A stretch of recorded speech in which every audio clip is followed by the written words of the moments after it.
ભાઈ રાજુલાની આ રાજ મંદિર હોટલ છે જય સંજયભાઈ રાજ મંદિર જ છે ને હા રાજમંદિર ઓય ઓય ઉભો રે ઉભો રે આ શું છે પૈસા બધા કેમ અંતર છે એ રેવાય ગયો કેમ ભાઈ ઉભાઈ ગમે એને ફોન કરો હા એ રાજુલા પોલીસ આ પકડવા આવે છે અમને આ બાર માણસોને મોકલીને પકડવા આવે છે હા એક દારૂ ખુલ્લેઆમ વેચાય છે નવા માણસો મોકલે છે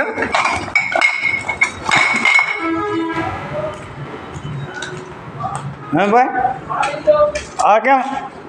હા પાડી દે કોણ હે ભાઈ પાડી દેવાનો દીકરો કોણ થાય છે કેમ પાડી દે હાલ કોને પાડી દેવો છે તારે કોને પાડી દેવો છે પાડી દે એટલે પાડી કોને દેવો છે હે ભાઈ તારે પાડી કોને દેવો છે પાડી કોને દેવો છે ઠીક હે ને તારે પાડી કોને દેવો છે નહીં પાડી દેવાનો શબ્દ મેં સાંભળ્યો એનો જવાબ ભાઈ હિતા તું જ અહીંયા વેચશો ને વિડીયો ઉતાર્યો હા ઉતારી દો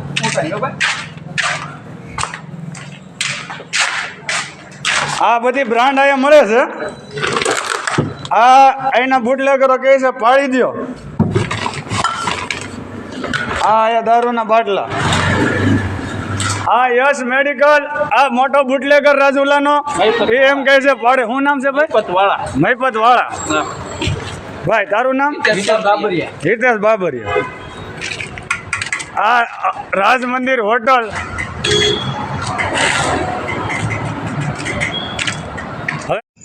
હરિઓમ જય શ્રી મહાકાલ હું શિવરાજ ઢાકડા રાજુલાથી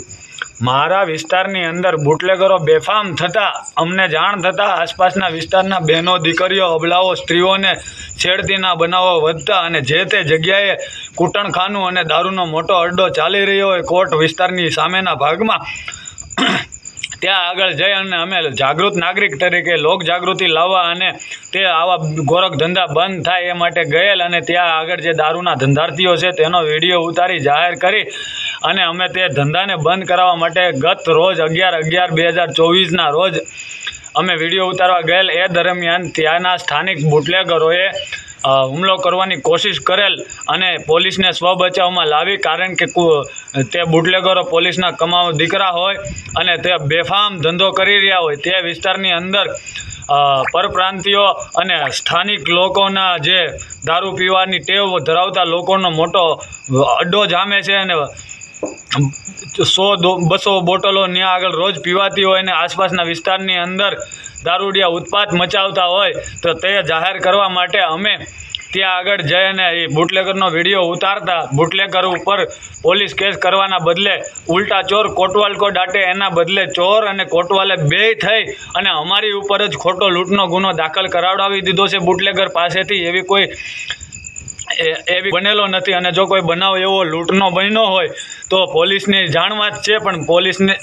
પોલીસ ખોટી રીતના આ લૂંટનો ગુનો અમારી ઉપર દાખલ કરાવી અમને દબાવવાનો કોશિશ કરે છે કારણ કે આ બુટલેગર લોકો એમના હપ્તાખોરીથી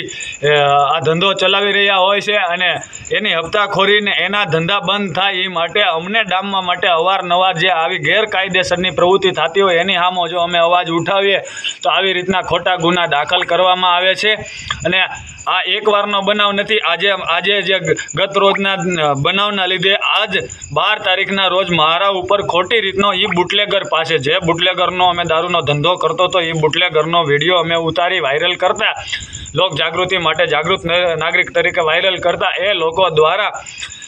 પોલીસ પ્રશાસનનો સાથ આપી રાજકીય મોટા માથાઓનો સાથ આપી અને જે ગેરકાયદેસર ધંધાર્થીઓ છે એને એક જૂથ બનાવીને અમારી ઉપર ખોટી રીતના લૂંટનો ગુનો દાખલ કરેલો છે જે એકદમ તદ્દન ખોટો છે આસપાસ વિસ્તારમાં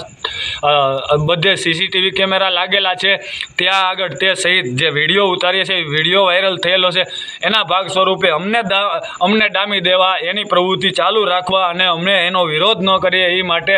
અમને હેરાનગતિ કરવા કરવા માટે, કોઈ પરેશાન કરવા માટે કોઈ વસ્તુ બાકી નથી રાખેલી. અમને અમારા પરિવારજનો, અમારા કુટુંબજનો જઈને બાળકો પરિવાર જે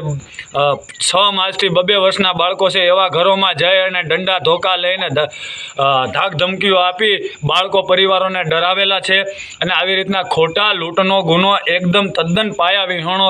ગુનો મારા ઉપર દાખલ કરવામાં આવ્યો છે. કારણ ફક્ત એ જ છે કે અમે બુટલેગરોને અમારા વિસ્તારની અંદર જે બહેનો દીકરીઓ અબળાવો અને જે સામાન્ય પરિવારો ઉપર જે ઘાતજનક આ બનાવો બની રહ્યા છે એના બનાવો અટકે માટે આ બુટલેગરોને રોકવાની કોશિશ કરેલી, એના ધંધાને તોડવાની, એના ધંધા જાહેર થાય અને પોલીસ પ્રશાસન અથવા જે સરકાર, પોઝિટિવ સરકાર છે એના આના ઉપર ધ્યાન આપી આ ધંધા બંધ કરાવે એવી પ્રોસેસ કરવા માટે અમે પ્રયત્ન કરેલો. એના ફળ સ્વરૂપ અમને ખોટી રીતના હેરાન કરી દેવા, અમને ફસાવી દેવા, અમને ગમે એવી રીતના હેરાન કરી અમારી હત્યા કરાવવા લગીના ષડયંત્રો આ લોકો કરાવી રહ્યા છે. આના અગાઉ પણ મારા ઉપર સાવ ખોટી રીતના અહીંના સ્થાનિક મોટા પાડા રાજનેતાના માણસોએ ખોટી ફરિયાદો આવી જ રીતના દાખલ કરેલી છે. અમે સુખી સંપન્ન પરિવારમાંથી આવીએ છીએ, અમે એજ્યુકેટેડ અને અમે સરકારી નોકરીઓની માટે પ્રયત્નો કરતા માણસો છીએ. અમારે કોઈની લૂંટની કે કોઈના અહિતની જરૂર નથી. અમે ફક્ત જાગૃત નાગરિક તરીકે અમારા વિસ્તારની અંદર જે ગેરકાનૂની ગેરપ્રવૃત્તિ થતી હોય અને જે મોટા પાયા દારૂના અડ્ડા હાલતા હોય એને રોકવાની કોશિશ કરેલી, જેના ફળ સ્વરૂપે પોલીસે બુટલેગરને અને બેયની મિલીભગતથી અમને ખોટી રીતના ફસાવી દેવા માટે અમારી ઉપર બુટલેગર પાસેથી લૂંટનો ગુનો દાખલ કરાવી અમને, અમારા પરિવારને ખતમ કરી દેવાનું આ મોટું કાવતરું કરેલું છે. જેમાં આ લોકો કાવતરામાં સક્સેસ જાય તે માટે મારી ઉપર અગાઉ પણ મારી ગાડીના ઉપર ફાયરિંગ કરી મારી હત્યા નિપજાવવામાં આવે એવા કૃત્યો કરેલા છે. એ સહિત આજે જે આ ગત રોજના બનાવના લીધે મારા ઉપર જે FIR ખોટી નોંધવામાં આવી છે, ખોટી લૂંટનો ગુનો દાખલ કરવામાં આવ્યો છે, તેના લીધે મારા અને મારા પરિવારને ખૂબ પ્રતાડિત કરવામાં આવે છે. અમારે આત્મહત્યા કરવો પડે એવો સમય આવી ગયો છે, છતાં અમે આ ગેરકાનૂની પ્રવૃત્તિ સામે લડતા હોય, અમારા વિસ્તારની જનતા માટે લડતા હોય તો આ લોકોની સામે કાયદેસરની પ્રવૃત્તિ થાય એવી અમારી આ ગુજરાતની જનતાને, ગુજરાતની સરકારને, ન્યાયતંત્રને અપીલ છે. અને અમારી ઉપર જે ખોટો ગુનો દાખલ કરવામાં આવ્યો છે એ ગુનાને ખોટો જ એકદમ પાયા વિહોણો હોય તો એની વિરુદ્ધ અમે ન્યાયતંત્ર ઉપર ભરોસો છે. અમે માન્ય નામદાર કોર્ટની પાસે જશું અને આ ગુનાના વિરુદ્ધ અમે હાઈકોર્ટ છે વગેરે જે કાંઈ સંસ્થાઓ છે એમાં એપ્લિકેશન દાયર કરશું. અને આગળ આ વિસ્તાર સહિત આ વિસ્તારના જાગૃત નાગરિકો સહિત ગુજરાત આખાના જાગૃત નાગરિકોને મારી નમ્ર અપીલ છે કે આવા કૃત્યો થતાં બચાવવામાં આવે ને જે આવા કૃત્યો ડામવા માટે પ્રયત્ન કરે છે એ લોકોની હત્યાઓ ન થાય, એ લોકોને ના ડામે એવી અમારી નમ્ર વિનંતી છે.